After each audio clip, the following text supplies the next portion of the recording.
Test करो था, बहुत टेस्टी है।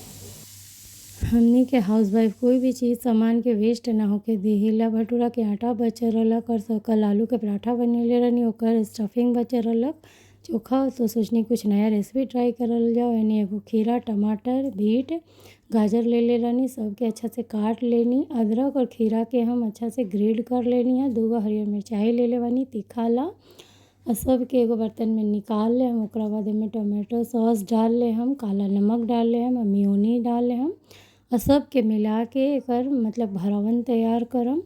और कुछ नया रेसिपी ट्राई करल जाओ जो कि टेस्टी भी लगी खाए में। हम अपन बाबू ला बनावत रहनी, तो सोचनी कि रेसिपी रउआ लोग के साथ शेयर करी। देखिए चोखा बचल बा, एने भटूरा के मतलब आटा के बचल बा, तो सोचनी एकर रेसिपी कुछ ट्राई करल जाओ। लोइया के अच्छा से काट ले ले बानी, ओकरा बाद एकरा बेल ले हम, छोटा छोटा ही मतलब शेप में बेलम। आलू के जन चोखा बा ओकरा भर ले हम, और जन स्टफिंग तैयार कैले बानी एकरो के अच्छा से डाल दे हम। ये तरीका से एकरा के डाल दे हम। ओकरा बाद चीज़ ले ले बानी, चीज़ के भी अच्छा से ग्रेड कर दे हम, कद्दूकस करके डाल दे हम। ओकरा बाद ई जन भरावन भरले बानी ओकरा बाद भर के एकरा के बंद कर दे हम। एकरा के छानम ना हम, तवा पे डीप फ्राई कर ले हम, सेक के बनाएं, जो कि हमनी ला मतलब कि ज़्यादा तेल के भी ज़रूरत ना पड़ी और अच्छा भी बन कर के तैयार भय रहला खा। तो कुछ ना कुछ हमनी के ज़रूर घर में ट्राई करे चाहें, जो कि थोड़ा सा कुछ अलग भी हो जाला और खाए में भी टेस्टी लागेला। तो हेलो एवरीवन, हमारे कुकिंग चैनल में रउआ लोग के स्वागत बाटे। हम आज रउआ लोग के साथ शेयर करत तानी रात के बचल आटा के मतलब कि कुछ भी हम लोग तैयार कर सकीला। अगर हमनी के कोई भी चीज़ बच जाला तो हमनी के वेस्ट ना होके देला। यानी हम ज़मीने पे बैठ के ज़्यादातर अपन वीडियो शूट करेला ताकि थोड़ा आराम होला। देखिए एने हम ले ले बानी परथन, मैदा के डो बाटे, चोखा बा जौन बनैले रहनी भरावन उ बाटे। बेल के अच्छा से एकरा भर के तवा पे हम सेकम।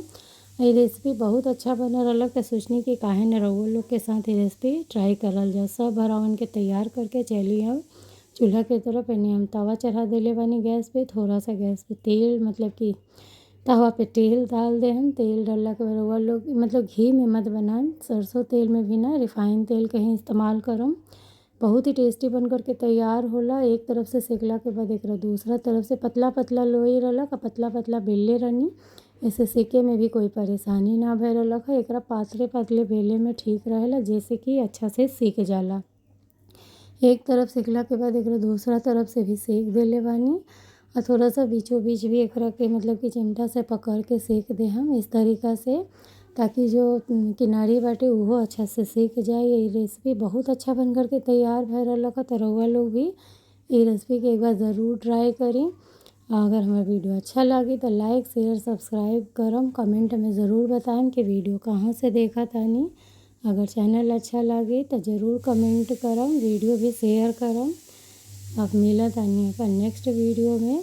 हमरा के सपोर्ट करे, वीडियो अच्छा लगे तो लाइक शेयर सब्सक्राइब ज़रूर करम। चलिए मिला तानी अपन अगला वीडियो में। Okay bye. रेसिपी ज़रूर ट्राई करम रउआ लोग, बहुत टेस्टी बन रहलक ह। Bye by.